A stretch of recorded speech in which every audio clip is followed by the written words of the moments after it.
Hello all and welcome. My name is Alexis Kinslow, and as the Communication Coordinator for Ocean Conservancy, I'm going to be discussing a proposal for the management and recovery of Florida coastal waters from red tide events.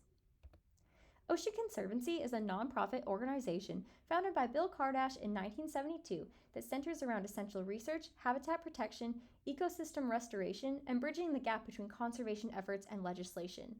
Ocean Conservancy's Protecting Florida program is designed to help research and conservation issues throughout the state of Florida, focusing on beaches and waterways. This includes the mitigation of red tide events and other harmful algal blooms. So what exactly are red tide events? Red tide events are harmful algal blooms caused by the phytoplankton Carina brevis. Algal blooms are an overgrowth of algae due to favorable environmental conditions such as high levels of nutrients like nitrogen, phosphorus, and warm temperatures. In addition to natural causes, there are two main contributors to Florida's red tide events. These are ocean acidification and nutrient pollution.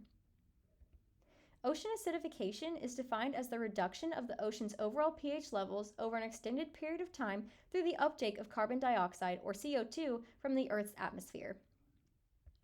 This infographic, created for use by the Scripps Institution of Oceanography, depicts the overall process of ocean acidification. After the atmosphere and ocean exchange carbon dioxide, the dissolving CO2 undergoes a chemical reaction resulting in more hydrogen ions in the water column. This increases the water's acidity. A high amount of hydrogen ions will also lower the concentration of carbonate ions that are necessary to shell and coral skeletal growth. Runoff and organisms in the process of decomposition will also add CO2 into the water, fueling the phytoplankton blooms and restarting the cycle. Nutrient pollution can be defined as the anthropogenic process of overloading nutrients, particularly nitrogen and phosphorus, into a body of water. Shown here is the general process of nutrient pollution. Excessive amounts of nutrients will enter the waterway through runoff. This sudden increase will cause plants and algal blooms to flourish. Because these algal blooms are growing so quickly, they will then deplete the water of oxygen as well as block sunlight from reaching the plants below them. Decomposition of these plants and other organisms will further deplete the water of oxygen, eventually killing the ecosystem and creating a dead zone. Dead zones are hypoxic areas where the underwater oxygen levels have been depleted so much into having little to none left. These areas are inhabitable and result in organism die-offs. There are three major categories of consequences for red tide events.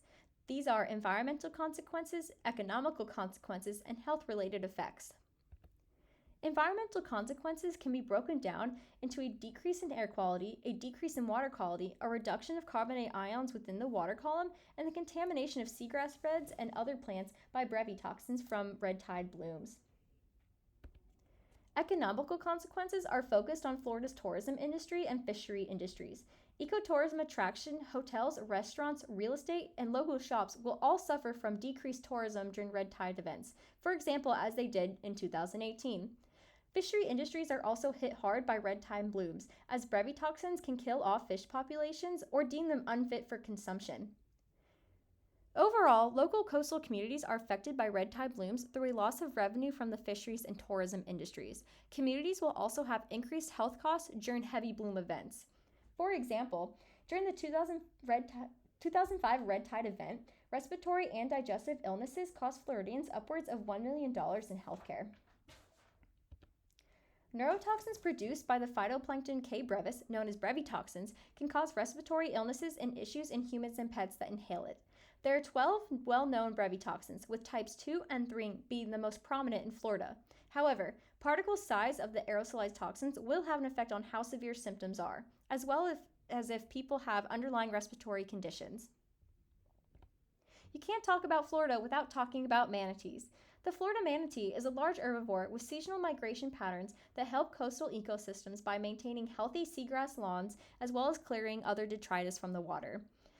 They have a current IUCN Red List status as vulnerable and is federally listed as threatened with an estimated population of 5,733 individuals left.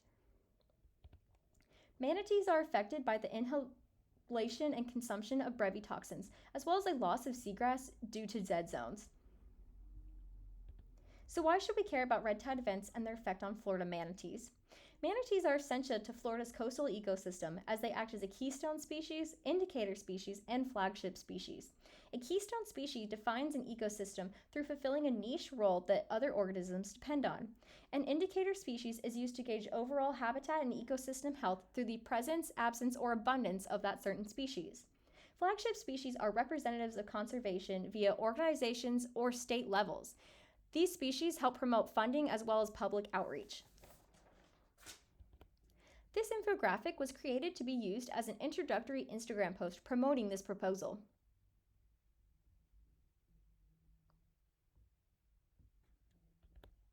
The first recommendation of this proposal is to increase removal efforts of red tide blooms. This is achieved through the use of new technology to increase bloom removal in target areas where red tide events are considered the most catastrophic. Benefits to increasing efforts and selecting target areas include providing a healthier starting point for habitat restoration efforts, as well as achieving a greater overall outcome. As dead marine life decomposes, nitrogen and phosphorus are released back into the water for the algal blooms to continue feeding. Removing the dead marine life will take away this additional resource. The Ozonics Mobile Water Treatment Unit was designed to filter and remove blooms without harming wildlife. Clay mitigation involves dispersing a clay series over algal blooms, causing the clay particles to stick to clumps of the bloom and sink them to the bottom to decompose. This process is noted here.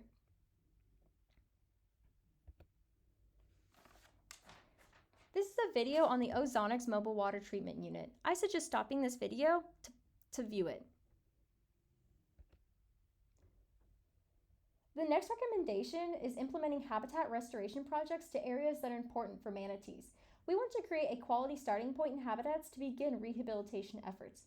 Processes in this include bloom removal of these areas, water quality testing, and feeding stations to provide an uncontaminated food source for the manatees.